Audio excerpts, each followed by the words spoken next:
আসসালামু আলাইকুম। আমি এখন আইল মাছ রান্না করব কদু শাক দিয়ে। আমি এখন মাছটা ম্যারিনেট করে রাখবো। আমি আদা রসুনের ফাঁকির পেস্ট দিলাম, লবণ,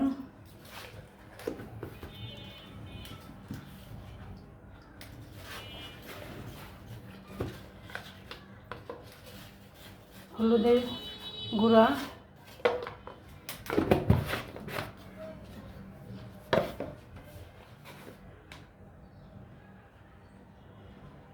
ভালো মরিচের গুঁড়া। এখন আমি মাছটি মেখে রাখবো।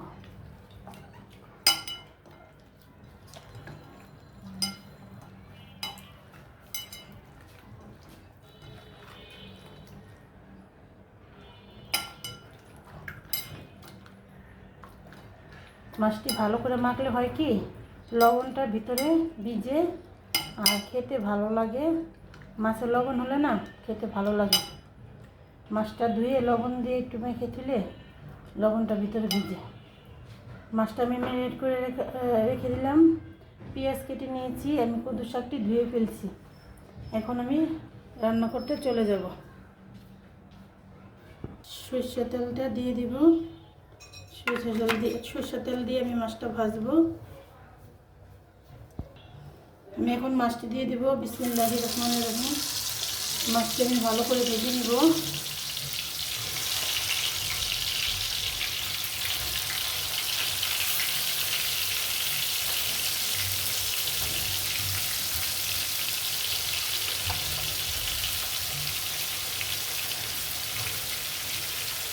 আমি সব মাছই ভাজা খাই, আমি এই মাছটা ভেজে নেব। আমি এখন মাছটি উল্টে ফেলবো।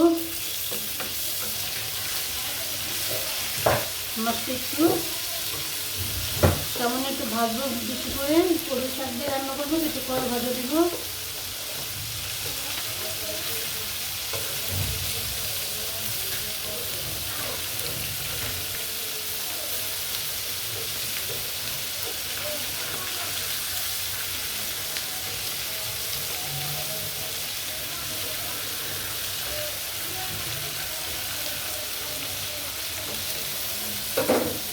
একটু ভাজবো।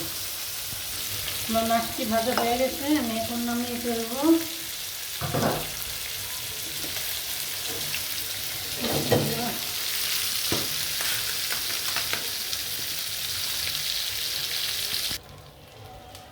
আমি এখন সাদা তেলটা দিয়ে দিব।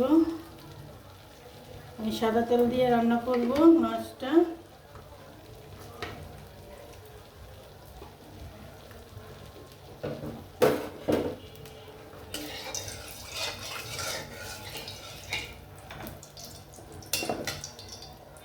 বিসমিল্লাহির রহমানির রহিম।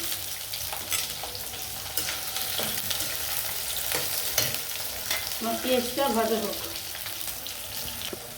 আমার পেঁয়াজটি হালকা লাল হয়েছে। আমি এখন মশলা দিব। এখানে সামান্য একটু আদা রসুনের পেস্ট,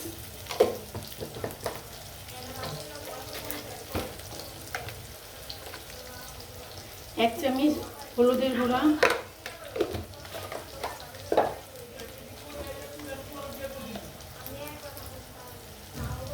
এক চামচ মরিচের গুঁড়া,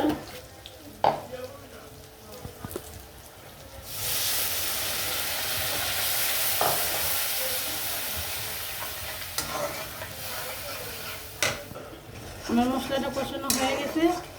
আমি একটু মশলাটা বেশি কষাই, এখন দিয়ে দেব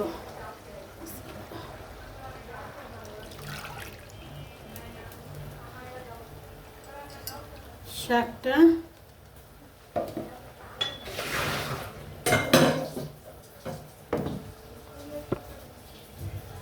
শাকটা অনেকদিন পর আইল মাছের তরকারি রান্না করলাম, খুব ভালো লাগে কদু শাক দিয়ে।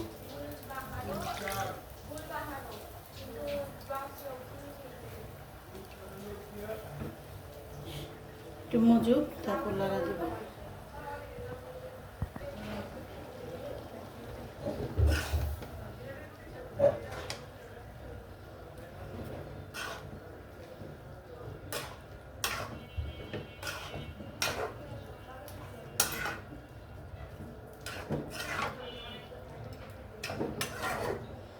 শাকটা ভালো করে কষাতে হবে।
আমি এখন পানি দিয়ে দিব।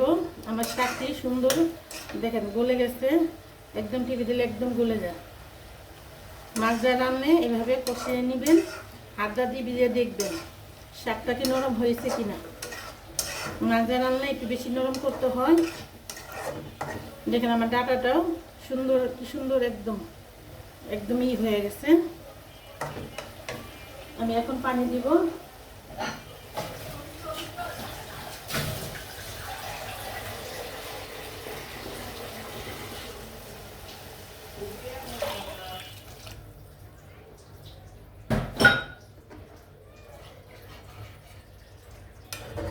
আমি আর পানি দিব না, যার যেরকম প্রয়োজন ওরকম দিবেন। আমি আর পানি দিব না, বলক আসুক।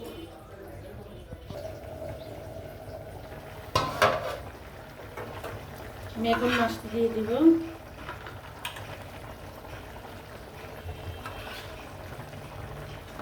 বিসমিল্লাহ।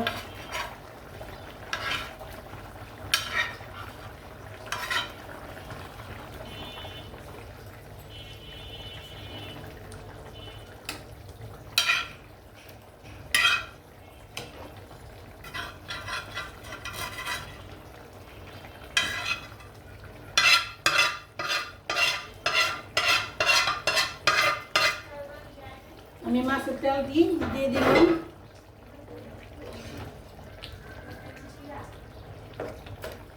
মাছের তেল দিয়ে দিলাম। মাছটা একটু জাল পাক।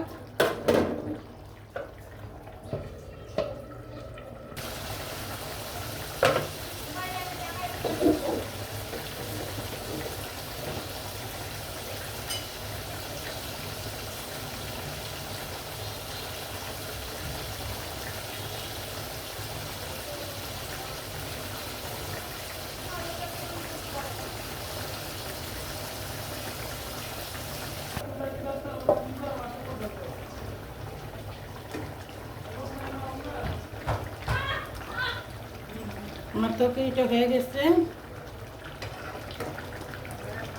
এভাবে রান্না করে খাবেন। যদি ভালো লাগে আপনাদের লাইক কমেন্ট সাবস্ক্রাইব করবেন।